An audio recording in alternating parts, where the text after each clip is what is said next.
പ്രിയപ്പെട്ട കൂട്ടുകാരെ, അക്ഷരപൂജയിലേക്ക് എല്ലാവർക്കും സ്വാഗതം. ഇന്ന് CV ശ്രീരാമൻ്റെ ഒരു കഥയാണ് നമ്മൾ അവതരിപ്പിക്കുന്നത്. സാക്ഷി എന്നാണ് കഥയുടെ പേര്. 9ാം ക്ലാസ്സിലെ വിദ്യാർത്ഥികൾക്ക് പഠിക്കാനുള്ള ഒരു കഥയാണ് സാക്ഷി. CV ശ്രീരാമൻ്റെ സാക്ഷി എന്ന കഥ നമുക്ക് വായിക്കാം. സാക്ഷി. അവരെ കാണാൻ തുടങ്ങിയപ്പോഴേ അയാൾക്ക് തോന്നി, ദേശാടകയാണ്, ഇവിടുത്തുകാരിയല്ല. മുഖത്തെ ഉദ്വേഗവും ക്ഷമാശീലവുമാണ് അയാളെ ക്ഷോഭിപ്പിച്ചത്. ഇത്രമാത്രം അനാസ്ഥയിലാണോ ഈ ഓഫീസ്? ശിപായിയെ വിളിച്ചു. കുറേ ദിവസമായല്ലോ ആ സ്ത്രീ തിണ്ണയിലിരിക്കാൻ തുടങ്ങിയിട്ട്. ആരും ശ്രദ്ധിക്കുന്നില്ലേ? അവരോട് വരാൻ പറയൂ. അവർ വന്നു. 5-6 ദിവസമായല്ലോ ഈ തിണ്ണയിലിരിക്കാൻ തുടങ്ങിയിട്ട്. എന്താ കാര്യം? എനിക്കൊരു മാരേജ് സർട്ടിഫിക്കറ്റ് വേണം. അതിന് മാരേജ് ഇവിടെ രജിസ്റ്റർ ചെയ്തിട്ടുണ്ടോ? എല്ലാവരും ഇങ്ങനെ ഒഴിഞ്ഞു പറഞ്ഞാലോ? സാറാണ് ഞങ്ങളെ അനുഗ്രഹിച്ചത്. ക്ഷമിക്കണം, ഓർമ്മ വരുന്നില്ല. അമ്പലത്തിൽ വെച്ചാണ് കെട്ട് നടന്നത്. അവിടെ കല്യാണത്തിന് ഒരു രേഖയും കാണില്ല. ഈ ടൗൺഷിപ്പ് ഓഫീസിൽ വന്നാണ് മാരേജ് രജിസ്റ്റർ ചെയ്തത്. ഓണക്കാലമായിരുന്നു. ഈ ഓഫീസിലെ എല്ലാവർക്കും ഓണസദ്യയും തന്നിരുന്നു. അയാൾക്കെല്ലാം നന്നായി ഓർമ്മ വരുന്നു. ഈ ഓഫീസിലാകെ വെട്ടിത്തിളങ്ങി നിന്ന നവവധൂവരന്മാർ. ഗുജറാത്തിലെവിടെയോ ജോലിയായിരുന്നില്ലേ? അതെ, ജാംനഗറിൽ. പേര് മറന്നു. എൻ്റെ പേര് ഉമ, ഭർത്താവിൻ്റെ പേര് പരമേശ്വരൻ. സാർ അന്ന് ഒരു സംസ്കൃത ശ്ലോകം ചൊല്ലിക്കൊണ്ട് അന്ന് വരെ ലോകം കണ്ട ഏറ്റവും ഐഡിയൽ കപ്പിൾസ് എന്നാണ് പറഞ്ഞത്. അപ്പോഴും അയാൾ അത് തന്നെ ഓർത്തു. പരമേശ്വരൻ്റെ തപസ്. ഉമാമുഖം കണ്ണുകളാൽ നുകർന്ന്. ഏതാണ് ചൊല്ലിയ സംസ്കൃത ശ്ലോകമെന്ന് ഓർക്കുന്നില്ല. പക്ഷേ അന്നത്തെ ചിരിക്കുടുക്കയായ ഉമ ഇന്നിങ്ങനെ ഒരവസ്ഥയിലെത്തി. ഒരു സിറിഞ്ച് വെച്ച് വലിച്ചെടുത്തതുപോലെ അവൾ ഉണങ്ങിയിരുന്നു. വസ്ത്രങ്ങൾ പോലും ഓജസ്സറ്റിരിക്കുന്നു. വൈദവ്യത്തിൻ്റെ വിളർച്ച. ഞാൻ സർട്ടിഫിക്കറ്റ് തയ്യാറാക്കി വച്ചിരുന്നല്ലോ. രാവിലെ വന്ന് വാങ്ങാമെന്ന് പറഞ്ഞതല്ലേ? ആകെ തിരക്കിലായിരുന്നു. നിറയെ കുടുംബ സൽക്കാരങ്ങളും. അന്നതിൻ്റെ ആവശ്യം തോന്നിയതുമില്ല. ഇപ്പോൾ ഇത്ര അത്യാവശ്യം വന്നത് കോടതിയിൽ ഹാജരാക്കാനാണ്. 31-ാം തീയതിയാണ് കേസ്. സർട്ടിഫിക്കറ്റ് മാത്രമേ ഇനി രക്ഷയുള്ളൂ. സാക്ഷി തെളിവ് ഒന്നും ശരിയായിട്ടില്ല. അയാൾ ഓർത്തു, മരിച്ച ഭർത്താവിൻ്റെ എന്തെങ്കിലും ക്ലെയിംസിൻ്റെ കേസായിരിക്കും. ഇനി കേസ് ഒരിക്കലും നീട്ടില്ല. ഈ സർട്ടിഫിക്കറ്റ് മാത്രം ഹാജരാക്കിയാൽ മതി. ഏറിയ ദുഃഖത്തോടെയാണ് അവൾ അത് പറഞ്ഞത്.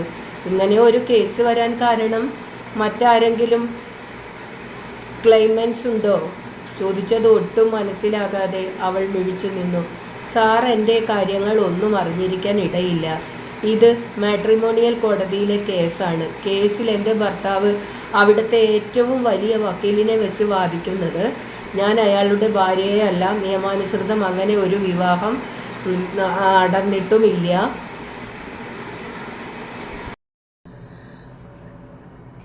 രവീന്ദ്രനാഥിന് അറിയാമോ അവർ തമ്മിലുള്ള കേസ് എന്താണെന്ന്? അറിയില്ല. രവീന്ദ്രനാഥൻ അത് പറഞ്ഞത് കളവാണെന്ന് മുഖം അറിയിച്ചു. വിവാഹബന്ധം തന്നെ നടന്നിട്ടില്ലെന്ന് വാദിക്കുന്ന മനുഷ്യൻ പിന്നെ അവരെപ്പറ്റി നല്ലത് പറയുമോ? അല്പനേരം ഓർത്തിരുന്നിട്ട് അയാൾ പറഞ്ഞു, ഇനി സ്വഭാവം മോശമാണെന്ന് തന്നെ ആവട്ടെ. അവൾ ചോദിക്കുന്നത് കോണ്ടാക്ട് സർട്ടിഫിക്കറ്റ് അല്ലല്ലോ. ഇവിടെ വെച്ച് നിയമാനുസൃതം രജിസ്റ്റർ ചെയ്ത ഒരു എക്സ്ട്രാക്റ്റ്. അതിന് ഒരു വ്യക്തിക്ക് അർഹതയില്ലേ?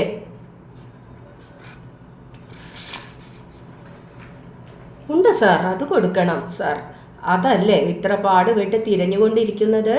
നാളെ TPO ഓഫീസിലും തിരയും. പിറ്റേന്നാൾ രാവിലെ രവീന്ദ്രനാഥ് ഓഫീസിലിരിക്കുന്നു. രവീന്ദ്രനാഥ് TPO ഓഫീസിൽ പോകുന്നു എന്നല്ലേ പറഞ്ഞത്? ഇവിടെ 2 വീടുകൾക്ക് നമ്പർ ഇട്ട് കൊടുക്കണം. 2 ദിവസമായി ആളുകൾ നടക്കുന്നു. 7-8 ദിവസമായില്ലേ ആ സ്ത്രീ നടക്കാൻ തുടങ്ങിയിട്ട്? അവരെ TPO ഓഫീസിലേക്ക് നടത്തിച്ചു. താൻ ഇവിടെയും വെറുതെയല്ല. ഉദ്യോഗസ്ഥന്മാരോട്. രവീന്ദ്രനാഥ് ബാഗും എടുത്ത് പുറത്തിറങ്ങി. സാറ് ഇത് പറഞ്ഞത് നന്നായി. ഞാൻ ആ കാര്യം ആകെ മറന്നു. കുറച്ചു ദൂരം തടഞ്ഞിട്ട് തിരിച്ചു വന്നു. കുടയെടുക്കാൻ മറന്നു. പിന്നെ അവിടെ നിന്നു തിരിഞ്ഞു. പിന്നെ വീട്ടു നമ്പർ ഇടാൻ വരുന്നവർ, ഞാൻ അവരെ സമാധാനപ്പെടുത്തി അയക്കാം. നാളെ വരട്ടെ. ഈ ഒരു ദിവസം കൊണ്ട് അവരുടെ വീടൊന്നും ഒലിച്ചു പോകില്ല. രവീന്ദ്രനാഥ് കുട നിവർത്തി വില്ലുകൾ പരിശോധിച്ചു നിന്നു. കുടയ്ക്കു കേടുണ്ടെങ്കിൽ വഴിയരികിൽ എത്രയോ കുട റിപ്പയർക്കാരെ കിട്ടും. വേഗം പോകൂ. രവീന്ദ്രനാഥ് വേഗം ഇറങ്ങി നടന്നു. പിറ്റേന്നാൾ ഉച്ചയോടെയാണ് ഓഫീസിലെത്തിയത്. അവർ പുറത്തു തിണ്ണയിൽ തൂണും ചാരിയിരിക്കുന്നു. ദിവസങ്ങളോളം ഇരിക്കാൻ തുടങ്ങിയതുകൊണ്ടാവാം ഇരിപ്പ് ഉറയ്ക്കുന്ന ഒരു ഇരിപ്പിടം ഇതിനകം അവർ സ്വയം കണ്ടെത്തിയിരിക്കുന്നു. അയാൾ ചേംബറിലേക്ക് നടന്നു. അവർ തൻ്റെ ചേംബറിനു നേരെ നടന്നു വരുന്നു. അവരുടെ നടത്തത്തിന് ഒരു താളമുണ്ടായിരുന്നു. കാലുകൾക്ക് വലിപ്പച്ചെറുപ്പമുണ്ടോ, അതോ ചെരുപ്പിൻ്റെ ഹീലുകൾ ചെറുതായതുകൊണ്ടോ? ആദ്യം വന്നപ്പോൾ ഹൈ ഹീൽ ചെരുപ്പുകളിൽ നൃത്തഭംഗിയോടെ ചവിട്ടിയിരുന്നു. ഒപ്പം ശിരസ്സെടുപ്പും ഉയരത്തിലായിരുന്നു. വന്നപാടെ അവർ കരയാൻ തുടങ്ങി. അവിടെ രജിസ്റ്റർ ഒന്നും എത്തിയിട്ടില്ല. ആഫീസിൽ എല്ലാവരും പരിഹസിച്ചു ചിരിക്കുന്നു. ഇവിടെ മാത്രം സൂക്ഷിക്കേണ്ട രജിസ്റ്റർ എങ്ങനെ അവിടെ വരും? എല്ലാവരും പരിഹസിച്ചു ചിരിക്കുന്നു. ആകെ വഷളായി. രവീന്ദ്രനാഥ് അവിടെ വന്നില്ലേ? ഇല്ല. അമ്മയ്ക്ക് പ്രഷർ പെട്ടെന്ന് കൂടി ഡോക്ടറെ കാണിക്കാൻ പോവാണെന്ന് ഫോൺ ചെയ്തിരുന്നു. അയാൾക്കൊന്നും മറുപടി പറയാനുണ്ടായിരുന്നില്ല. ഇവിടെ മാത്രം സൂക്ഷിക്കേണ്ട രജിസ്റ്റർ അവിടെ പോകേണ്ടതില്ലെന്നും അയാൾക്ക് ബോധ്യമായി. എന്താ അവരുടെയൊക്കെ പരിഹാസച്ചിരി, കുത്തുവാക്കും നോട്ടവും. ഒരാൾ, നേരം വൈകിയില്ലേ, ഞാൻ സ്കൂട്ടറിൽ വീട്ടിൽ കൊണ്ടുപോയി വിട്ടു തരാമെന്ന് പറഞ്ഞു. അയാളൊന്നറിയാൻ ചോദിച്ചു. ആ ഓഫീസിൽ ജോലി ചെയ്യുന്ന ആളാണോ? ലീവിലാണെന്ന് പറഞ്ഞു. നല്ല ഉയരത്തിൽ ഒരു പെർഫെക്റ്റ് ജെന്റിൽമാൻ ഫേസുള്ള ഒരാൾ. എല്ലാവരും അയാളെ മോഹു ഏട്ടൻ എന്ന് വിളിക്കുന്നു. അയാൾ അമ്പരന്നു. മോഹനനാണ്. ഭാര്യയെ കഴുത്ത് ഞെരിച്ച് കൊന്ന കേസിൽ പ്രതിയാണ്. സസ്പെൻഷനിൽ കഴിയുന്നു. കേസിൻ്റെ വിചാരണ ഏതുവരെ എത്തിയെന്നറിയില്ല. ശരി, ഇരിക്കൂ. രവീന്ദ്രനാഥ് വരട്ടെ. 31-ാം തീയതിയാണ് കേസ്. അടുത്ത മാസം 8-ാം തീയതി വരെയുള്ള സ്ലീപ്പർ ബുക്കിംഗ് കഴിഞ്ഞു. ബസ്സിൽ പോകാൻ കഴിയുമോ എന്തോ. നാളെ വൈകുന്നേരമെങ്കിലും പുറപ്പെടണം. ഈ കാര്യം രവീന്ദ്രനാഥ് സാറിനോട് എത്രയോ പറഞ്ഞതാണ്. അയാൾ രവീന്ദ്രനാഥിനെ വിളിപ്പിച്ചു. ജൂനിയർ സൂപ്രണ്ടാണ് വന്നത്. രവീന്ദ്രൻ സാറ് 4 ദിവസത്തെ ലീവിന് അപേക്ഷിച്ചിട്ടുണ്ട്. ശരി, നിങ്ങൾ പുറത്തു പോയിരിക്കൂ. പോവരുത്, ഞാൻ വിളിക്കാം. അയാൾക്ക് ദുഃഖം തോന്നി. സർക്കാർ ഓഫീസിൽ നിന്ന് അർഹതപ്പെട്ട ഒരു കാൽപ്പായ കടലാസിനു വേണ്ടി ഒരു ജീവിതം കരിയല പോലെ പറന്നു. അവർ പുറത്തേക്ക് പോയി. തിണ്ണയിൽ ഇരുന്നു. പൂപ്പൽ കുട കൊണ്ട് തുടച്ചു. തൂണിൽ തലചാരിയിരുന്നു. അയാൾക്ക് അവരിൽ നിന്നും കുറച്ചു കാര്യങ്ങൾ അറിയണമെന്നുണ്ടായിരുന്നു. ശിപായിയെ വിട്ട് അവരെ വിളിപ്പിച്ചു. അവർ വന്നു. ഇരിക്കൂ. അവർ ഇരുന്നു. എനിക്ക് ചില കാര്യങ്ങൾ അറിയണമെന്നുണ്ട്. അവർ നെറ്റി ചുളിച്ചു. അപ്പോൾ അയാൾ ശ്രദ്ധിച്ചു. അവർ പൊട്ടു തൊടാറില്ല. പക്ഷേ നെറ്റി ചുളിക്കുമ്പോൾ പുരികങ്ങൾ ചേരുന്നതിനു മുകളിലെ ചുളിവുകൾക്ക് ഒരു ചാന്ത് പൊട്ടിൻ്റെ ആകൃതി തന്നെ ആയിരുന്നു. ഇപ്പോൾ നിങ്ങൾ വേറെ വേറെ താമസിക്കുന്നു അല്ലേ? അതെ, 3 വർഷത്തിനു മേലെയായി. ഞാൻ ഡോക്ടർ സുശീല നയ്യാർ ലേഡീസ് ഹോസ്റ്റലിൽ താമസിക്കുന്നു. കുട്ടികളില്ല. അതിൻ്റെ എല്ലാം തുടക്കം അതിൽ നിന്നായിരുന്നു. പോയി കാണാത്ത ഡോക്ടർമാരില്ല. ആരുടെ ഡിഫക്റ്റ് ആണെന്നാണ് പറഞ്ഞത്? 2 പേർക്കും ഒരു ഡിഫക്റ്റും ഇല്ലെന്ന് തീർത്തു പറയുന്നു. എന്നിട്ടും ആ മനുഷ്യന് വേറെ കല്യാണം കഴിക്കണം, കുട്ടികളുണ്ടാവാൻ. അതിനു ഞാൻ അനുവാദം കൊടുക്കണം. ഞാൻ പറഞ്ഞത് impossible as long as I am alive. പിന്നെ വാക്കേറ്റമായി, വഴക്കായി. ഞാൻ മാറി താമസിച്ചു. പിന്നെ കേസായി. ഒടുവിൽ എന്നെ കല്യാണമേ കഴിച്ചില്ലെന്ന വാദവും. അവരുടെ ശബ്ദം ഒരു ഓഫീസിൻ്റെ ശാന്തത തകർക്കുന്നു. ശരി, പോയി പുറത്തു ചെന്നിരുന്നോളൂ. അയാൾ ജൂനിയർ സൂപ്രണ്ടിനെ വിളിപ്പിച്ചു. നിങ്ങൾ ഇന്നു തന്നെ ഇവരുടെ മാരേജ് സർട്ടിഫിക്കറ്റിൻ്റെ എക്സ്ട്രാക്റ്റ് ഇവർക്ക് കൊടുക്കണം. നിങ്ങളും ഒരു സ്ത്രീയല്ലേ? എന്താ ഒരു സ്ത്രീയുടെ ധർമ്മത്തിൽ നിങ്ങൾ താല്പര്യം കാണിക്കാത്തത്? അന്നുവരെ ജൂനിയർ സൂപ്രണ്ട് ഇത്ര അനാദരവോടെ നോക്കിയിട്ടില്ല. സ്ത്രീയുടെയും പുരുഷൻ്റെയും കാര്യം വിടൂ. അതാണ് കാര്യമെങ്കിൽ എനിക്ക് ഒരുപാട് കാര്യങ്ങൾ പറയാനുണ്ട്. ജൂനിയർ സൂപ്രണ്ടിൻ്റെ ഭാവപകർച്ച എന്തിൻ്റെ സൂചനയെന്നറിഞ്ഞില്ല. അയാൾ പറഞ്ഞു, സാമൂഹ്യവും സ്ത്രീ വിമോചനവും ഒക്കെ വിടൂ. ഇവരുടെ മാരേജ് സർട്ടിഫിക്കറ്റിൻ്റെ എക്സ്ട്രാക്റ്റ് കൊടുക്കണം. അതൊക്കെ രവീന്ദ്രനാഥ് ഡീൽ ചെയ്യുന്ന കാര്യങ്ങളാണ്. 4 ദിവസത്തേക്ക് രവീന്ദ്രൻ സാറ് ലീവിലാണ്. രവീന്ദ്രനാഥ് ഇനി ഒരിക്കലും തിരിച്ചു വരില്ലെന്ന് വയ്ക്കുക. അർഹതപ്പെട്ട സർട്ടിഫിക്കറ്റ് ആർക്കും കൊടുക്കേണ്ടെന്നാണോ?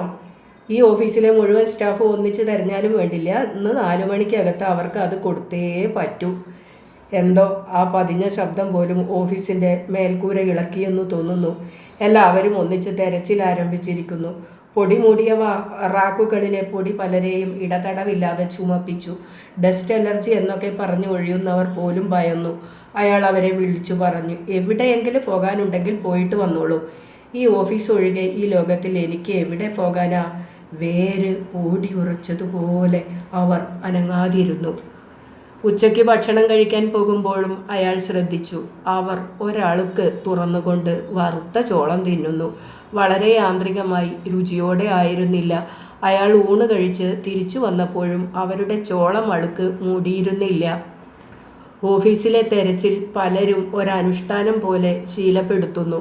പുറത്തെ വരാന്തയിലെ പരാതിക്കാർ ഒന്നുമറിയാതെ കാത്തിരിക്കുന്നു.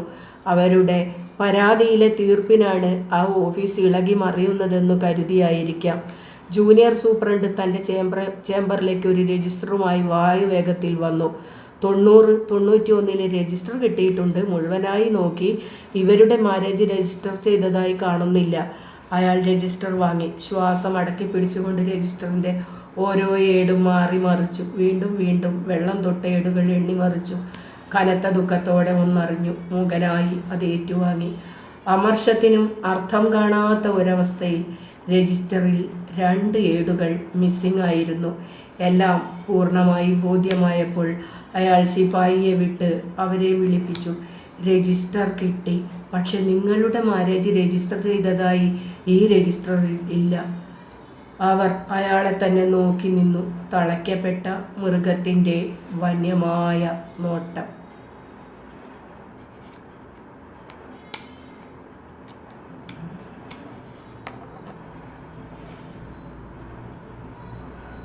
അങ്ങനെ എല്ലാവരും സാക്ഷികളായിരുന്നു. അവസാനം ഒരു സാക്ഷി മൊഴിയും വിശ്വസ്തമായി രേഖപ്പെടുത്താൻ കഴിയാതെ അവരങ്ങനെ വെറുങ്ങലിച്ച് നിൽക്കുകയാണ്. എല്ലാത്തിനും സാക്ഷിയായ ഒരു ഓഫീസറും അവിടെ ഉള്ള ജീവനക്കാരും എല്ലാവരും സാക്ഷികളാണെങ്കിലും ഒരു യഥാർത്ഥ സാക്ഷിയെ കണ്ടെത്താൻ കഴിയാത്ത ഒരു അവസ്ഥയാണ് നമ്മൾ ഈ കഥയിൽ കാണുന്നത്. ഒരു അനുഷ്ഠാനം പോലെയുള്ള തെരച്ചിലും കരിയില പോലെ പാറുന്ന ജീവിതവും വേരോടി ഉറച്ചതുപോലെയുള്ള അവരുടെ അനങ്ങാതെ ഇരിപ്പും അങ്ങനെയൊക്കെ നമ്മൾ കാണുകയാണ്. ഒരാൾക്ക് അവരർഹിക്കുന്ന ഒരു രേഖ നൽകാൻ കഴിയാത്ത ഒരു സർക്കാർ ഓഫീസിൻ്റെ ദയനീയാവസ്ഥ. ചിലർ കൈക്കൂലി വാങ്ങി അതിൽ നിന്ന് രജിസ്റ്ററിലെ പേജുകൾ നീക്കം ചെയ്തതുകൊണ്ടാണ് അവർക്കത് കിട്ടാതെ പോകുന്നത്. സത്യസന്ധമായി ജോലി ചെയ്യുന്നവർ അവിടെയും കബളിപ്പിക്കപ്പെടുകയാണ്. അയാൾ അതെല്ലാം തിരയാൻ ഏർപ്പാടാക്കിയിട്ടും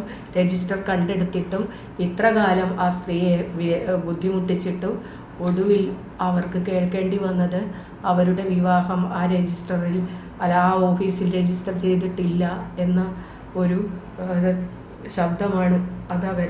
അവരിൽ ഉറങ്ങിക്കിടക്കുന്ന ആത്മാഭിമാനത്തെ അങ്ങനെ ഒരു തടവിലിട്ട വന്യമൃഗത്തിൻ്റെ തീക്ഷ്ണതയോടെ അവരെ ആവേശിച്ചിരിക്കുകയാണ്. ദൈവമേ, ഒരാളെ എത്രമാത്രം കഷ്ടപ്പെടുത്താം, അല്ലെങ്കിൽ വിവാഹം എന്ന സമ്പ്രദായം ഒരു സ്ത്രീയെ എപ്രകാരം ഒന്നുമല്ലാതാക്കി കളയുന്നു എന്നും പിന്നീട് തനിക്ക് ചുറ്റുമുള്ള സമൂഹത്തിന് വേണ്ടി ജീവിക്കേണ്ടവർ, അവർക്ക് വേണ്ടി സേവനങ്ങൾ ചെയ്ത് ശമ്പളം പറ്റുന്നവർ ഒരാളെ നിസ്സഹായാവസ്ഥയിൽ എല്ലാ അനീതികൾക്കും കൂട്ടുനിന്ന് ചതിക്കുന്നതും ഒക്കെ നമ്മൾ ഈ കഥയിലൂടെ കാണുകയാണ്. ഒരു സർക്കാർ ഓഫീസിൻ്റെ അനാസ്ഥയും അവിടെ എല്ലാ സാക്ഷികളും ഉണ്ടെങ്കിലും ഒരു സാക്ഷിയെ കൊണ്ട് പോലും ഒരു ഉപകാരമില്ലാതാകുന്ന അവസ്ഥയും നമുക്കിവിടെ സാക്ഷ്യപ്പെടുത്തുന്ന കഥയാണ് CV ശ്രീരാമൻ്റെ ഈ കഥ സാക്ഷി. ഒരു ഉമയും പരമേശ്വരനും പാർവതി പരമേശ്വരന്മാരെ പോലെ ജീവിക്കേണ്ടവരാണ്. അവരുടെ ജീവിതം ഇങ്ങനെ ദുരിതക്കയത്തിലാവുകയും 2 വഴിക്ക് പിരിഞ്ഞു പോകേണ്ടി വരികയും ചെയ്യുമ്പോൾ അവളെ വിവാഹം കഴിച്ചിട്ടേയില്ലെന്ന് അയാൾക്ക് പറയാൻ ധൈര്യം കിട്ടുന്നത് ഇത്രയേറെ സാക്ഷികളുടെ നടുവിൽ നിന്നുകൊണ്ടാണ്. അയാൾ പണം കൊണ്ടെല്ലാം വിലക്കെടുത്ത് കഴിഞ്ഞിരിക്കുന്നു.